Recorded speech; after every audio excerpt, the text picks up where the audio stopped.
Part 1. You are going to hear a conversation. First, you have some time to look at questions 1 to 7.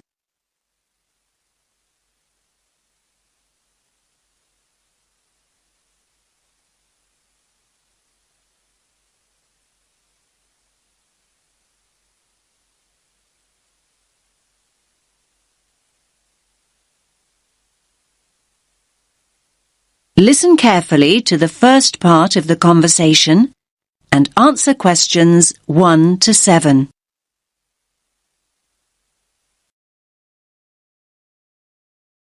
Rita speaking. What should I do for you? Oh, hi. I'd like to order some stationery. Could I know your name? Jackson Paris. Right. Can I just confirm your account number and the name of your company, Jackson? Sure. The number is 692411. 692411. Right. And you're from Rainbow Computer? No, the company is Rainbow Communications. Oh, okay. I'll just fix that on the system. Communications. And what would you like to order, Jackson? Envelopes. We need a box of A4, that is, normal size envelopes. White, yellow or manila? We'll have the plain white, please, but the ones with the little windows. OK, one box. A4, white. Just one box, was it? On second thoughts, make those 2 boxes. We go through heaps of envelopes. As a matter of interest, are they made from recycled paper? No, you can't get white recycled paper. The recycled ones are grey, and they're more expensive, actually. Right, we'll stick to white then. Something else, Jackson?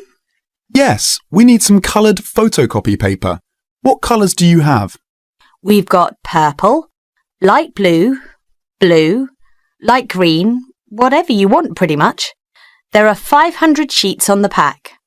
Let me see. We're going to need a lot of blue paper for our new price lists. So can you give us 10 packs, please? Make sure it's the light blue, though. 10 packs of the light blue. Anything else that we can help you with? Let me think. What else do we need? I'm sure there was something else. Pens, paper clips, fax paper, computer supplies, office furniture. Oh, yes. We need floppy disks. Do you have those nice coloured ones? Yes, but they're a bit more expensive than the black ones. That's all right. I'm not paying anyway. Right, floppy disks. What about diaries next year? We've got them in stock already, and it's a good idea to order early. No, I think we're all right for diaries, but something we do need is one of those big wall calendars. You know, one that shows the whole year at a glance. Do you stock those? We certainly do. OK, can you include a wall calendar then, with the other stuff? Just make sure it's got the whole year on the one side. Sure. Now you have some time to look at questions 8 to 10.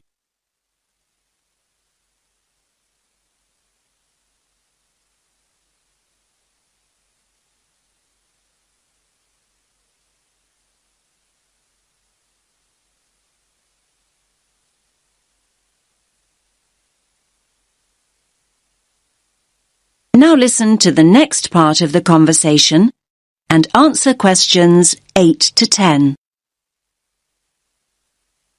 And do you have a copy of our new catalogue?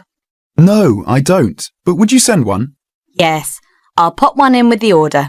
You'll find it a lot easier to remember what you need if you have our catalogue in front of you next time. Yes, good idea.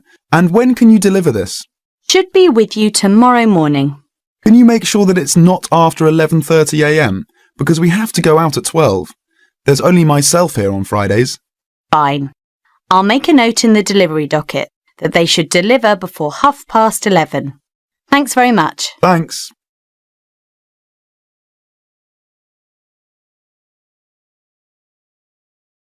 That is the end of Part 1. You now have half a minute to check your answers.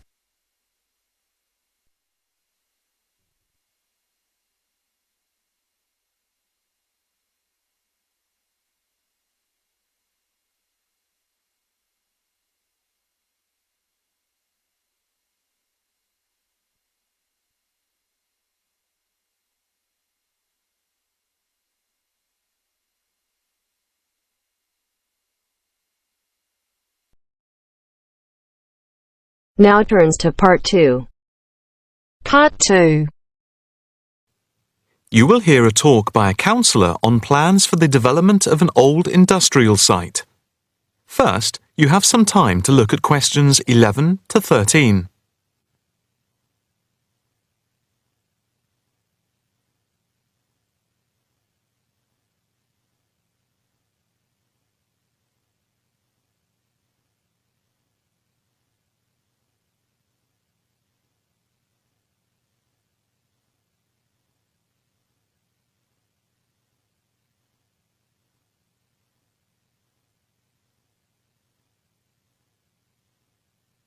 Now listen carefully and answer questions 11 to 13.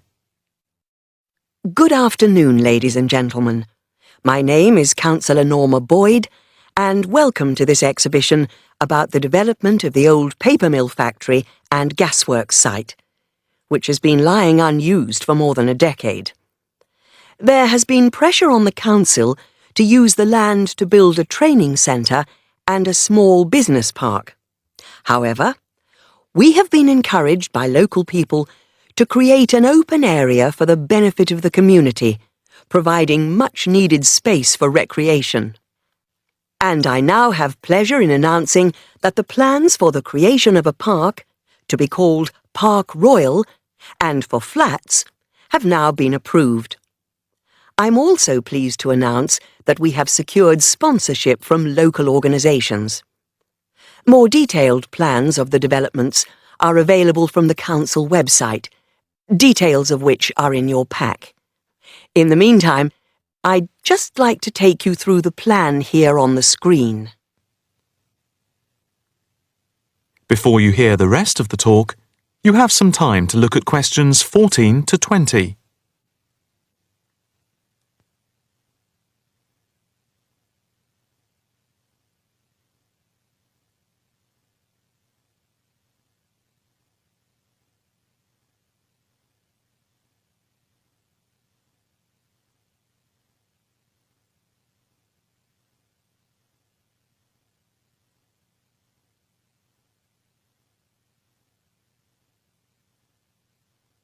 Now listen carefully and answer questions 14 to 20.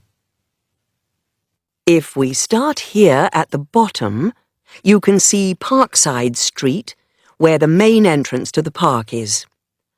On the left of the entrance, in the bottom left-hand corner of the plan, there will be a block of 40 studio flats. On the other side of the entrance, there will be some workshops for local businesses. There will also be another entrance here, on the top right, which leads into Pear Street. Here, in the centre of the park, we will have an ornamental lake with paths radiating north, south, east and west to the different areas of the park. In the top right-hand corner, just by the Pear Street entrance, there will be a large sports area with 2 football pitches and 4 tennis and volleyball courts. Just here, beside the pitches, on the same side of the path, will be an outdoor swimming pool. Now, in the top left-hand corner, a walled flower garden is planned with a rockery and a water feature with walkways, seats and lots of shady areas for the summer. Next to this, a sculpture garden is also planned. Now, let's see. Just here, below the walled garden, there will be a grassy amphitheatre with a permanent covered stage for open-air concerts. We hope that local schools and colleges will use this theatre to showcase student work. In the bottom left-hand corner of the plan, you can see that above the block of flats there will be a play area for children, and directly to the right of this, just near the main entrance, there will be a wild area. More trees will be planted here, and in the middle will be built an educational centre for use by local schools to encourage children to take care of the wildlife and look after the trees and plants. And finally, In the bottom right-hand corner of the park will be a cafe, opening on to Pear Street. And now for questions. If anyone would like to ask anything, I and my colleagues are only too happy to oblige. Yes, the lady in the front row, if I could have your... That is the end of part 2. You now have half a minute to check your answers.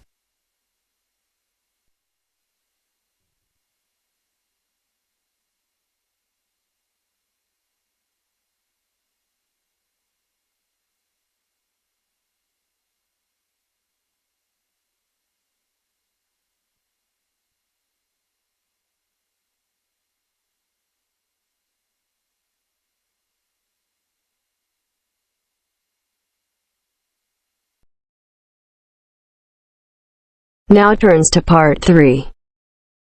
Part 3. First, you have some time to look at questions 21 to 26.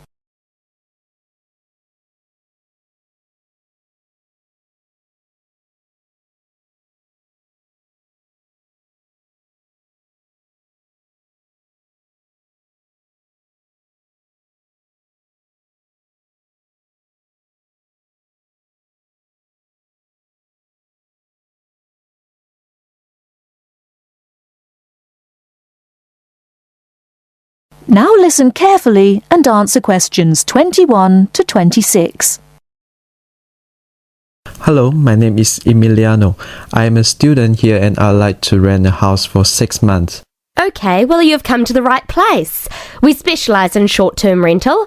First of all, I would like to get a few details from you. Can you give me your full name, please? Yes, it is Emiliano Nespla. And can you tell me your present address, please? Yes, it's 17 Middleway, Penrose.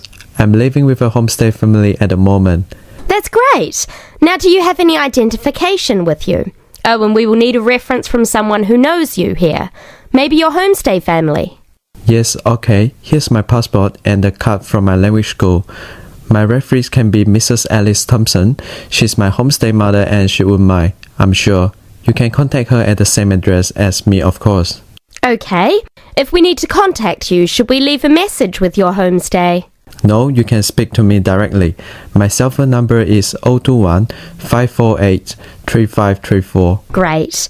Now, do you have a bank account? You will need to pay your rent by direct debit. You know, it will come out of your account automatically every month. Okay, I don't have my bank account details with me now, but I can get them and bring them back later today. That's fine. Now, can you tell me what kind of house you are looking for? Do you want to rent by yourself? No, I'm looking for a 3-bedroom house. I want to rent with my 2 friends. I will bring them in to see you later today. OK. And what areas are you interested in renting in? Well, here's a map. Can you see my school? I don't have a car, so I need to take some kind of public transport to school and I don't want to travel for more than 30 minutes each way. Do you think you have anything which is suitable? Yes, we do. Here is a list of available properties. I'll highlight the ones that could be of interest to you. Look at the map and go and have a look at the houses with your friends. Do you have a friend with a car? Yes, I do. Good. So go and look outside the houses. It will give you an idea of what the area is like. But remember, don't go into the garden or knock on the door. If you want to go in and have a look, let me know and we can arrange an appointment. Okay, can you give me an idea of price? Yes. If you look at the list, you can see the weekly rent written next to the house address.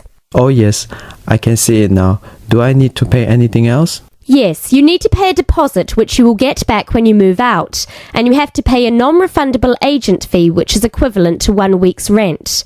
You will have to pay your bills when they come in every month too, of course. Okay, well, thank you very much for your help.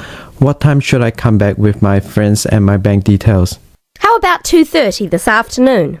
That sounds good. Thank you for your help. I'll see you later. Thanks for coming in. Goodbye.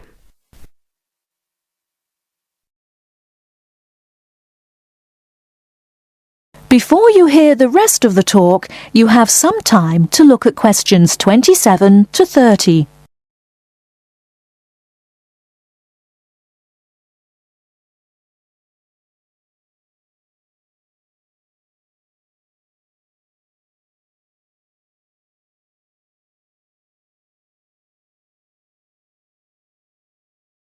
Now listen and answer questions 27 to 30. Hey, don't throw that can away. Why not? I finished with it. Yes, but you can recycle things like that. Oh, I haven't got time to recycle everything I throw away. That's a terrible attitude. Don't you care about... Hello, you two. Hi, John. What are you arguing about? Oh, Sam says he doesn't have time to recycle. What do you think? Well, I agree that it can be difficult sometimes. Do you always recycle everything then, Mary? Yes, I think everyone should. I mean, look at the state of the planet. If we don't all start making an effort now, it could be too late. Well, one of the reasons I don't recycle as often as I should is that I don't really know where to go. There are no recycling facilities near me. Well, I know I said I haven't got time, but actually there is a bottle bank near the supermarket just up the road. So I suppose there are limited local facilities. So you can do your recycling outside the supermarket? Yes, but like I said, only limited. It's only a bottle bank. Well, I don't have a car, so it's very difficult for me, but I still do it. Sometimes a friend comes over and we take our recycling together, but not very often. So if your facilities are limited, then mine are very limited. Well, I suppose if you go to all that trouble, I might make more of an effort. Good. If it was up to me, I'd encourage more people to recycle. How? Well, how about some kind of incentive? A reward for anyone who makes an effort to recycle? That's a good idea. But if you think everyone should recycle, then why not penalise those who don't recycle instead of giving something to people that do? If there was a fine for anyone caught throwing recyclable materials in the rubbish, people would take more notice. Well, now you're going too far. Do you really want anyone going through your rubbish just to check if you're following the rules? No, I don't think fines are a good idea. Well, I think we should be doing something. Anyway, I have to go. I've got my social science class next. See you later. Yeah, see you later. Bye.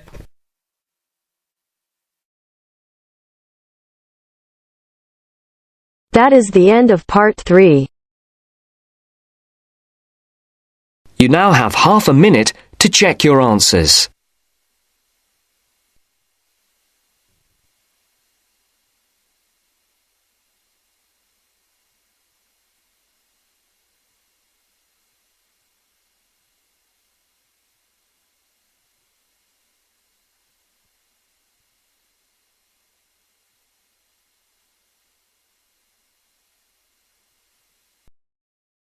Now turns to part 4. Part 4. You will hear a talk about developments in public transport in large cities. First, you have some time to look at questions 31 to 40.